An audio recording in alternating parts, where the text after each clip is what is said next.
I believe that banking institutions are more dangerous to our liberties than standing armies. If the American people ever allow private banks to control the issuance of their currency, first by inflation, then by deflation, the banks and corporations that will grow up around the banks will deprive the people of all property until their children wake up homeless on the continent their fathers conquered.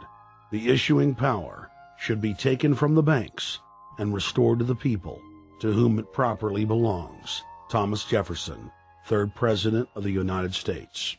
Secretary Paulson came in with the Vice President and Fed Chairman Bernanke and made all these assurances that there was absolutely a critical, immediate need to get rid of the corrosive derivative products, all the different names for this, ubiquitous, sub-S retraded credit default swap, blah, blah, blah, blah. Okay? But they talked about them as though they knew what the hell they were. You got the money and you immediately said, what items, what auction? Now, the Treasury just basically cut that out of the bill. And what we have here is a situation where banks are hoarding the money that they're getting from the TARP. They're using the money to purchase other banks. And all of a sudden, the Treasury sent a signal to the banks, forget about it.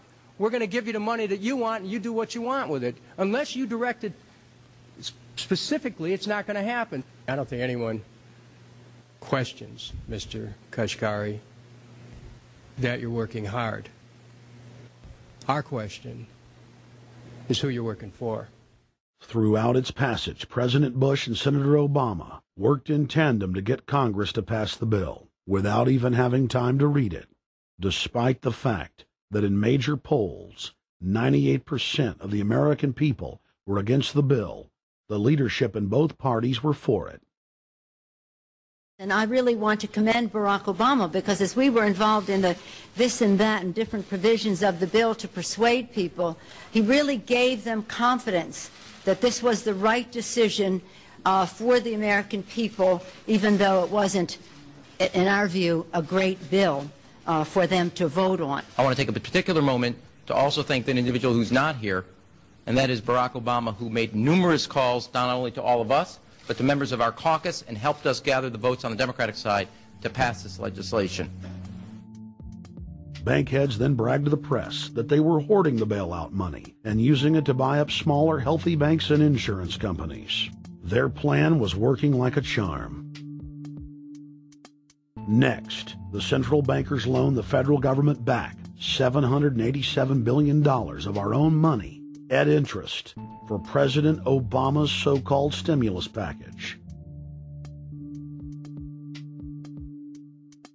And just like the banker bailout, Congress was given less than an hour to read the 1,070-page plus stimulus bill.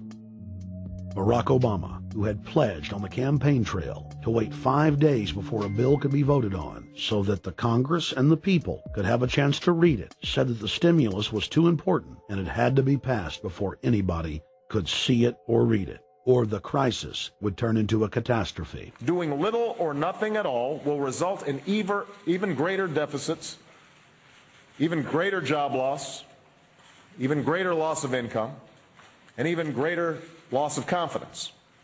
Those are deficits that could turn a crisis into a catastrophe, and I refuse to let that happen. After its Friday passage, in gangster fashion, President Barack Obama took a 4-day vacation and said that there was no rush to sign it. The spending bill was really a takeover bill, designed to further federalize the states and to pay off rich donors that had donated to both parties. As the world slid deeper into depression, the bankers celebrated the fire sale that they had created. I believe the phrase burdens of the office is overstated. Yeah, it's kind of like, why me?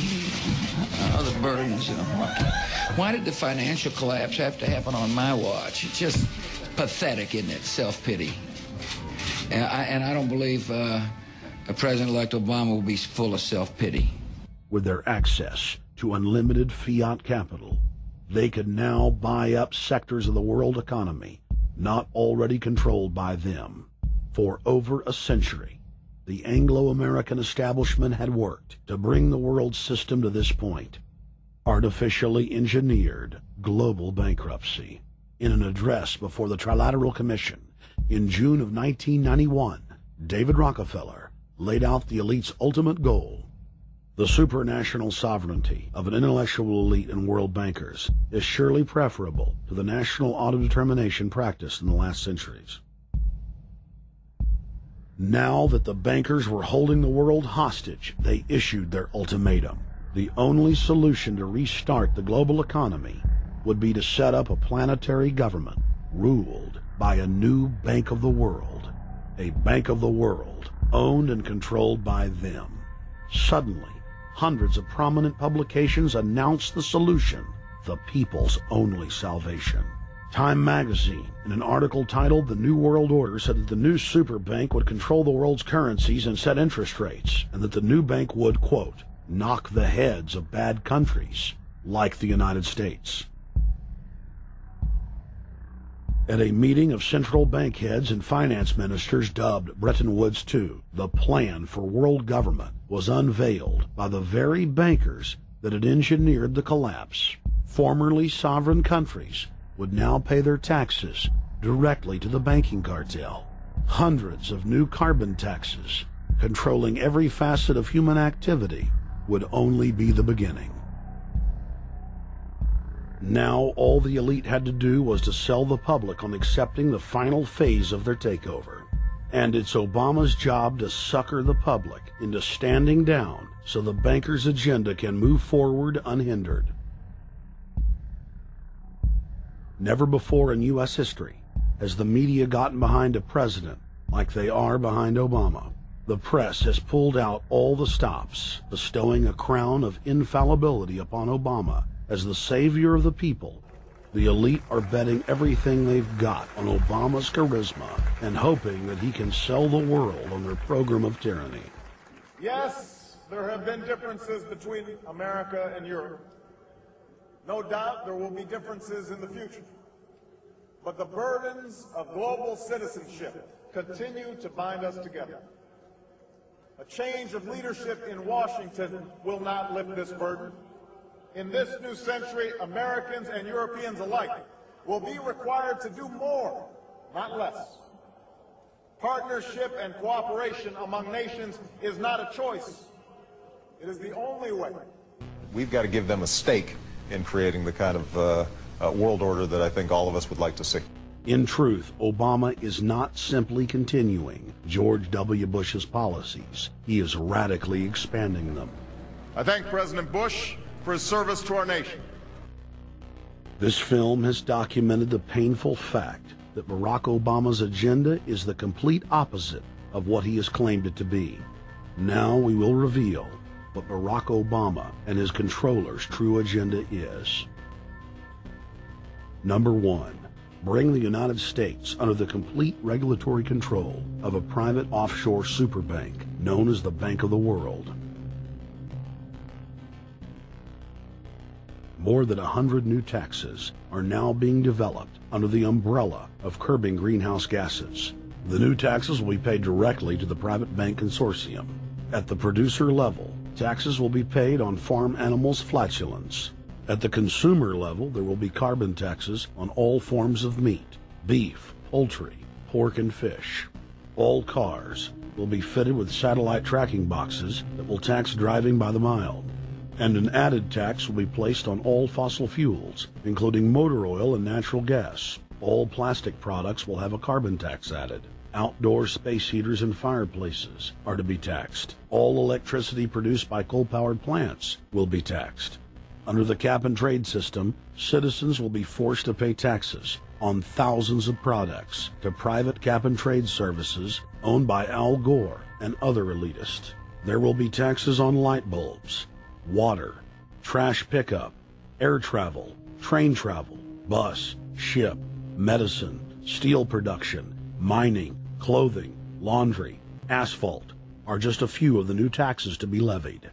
But to truly transform our economy, to protect our security and save our planet from the ravages of climate change. We need to ultimately make clean, renewable energy the profitable kind of energy.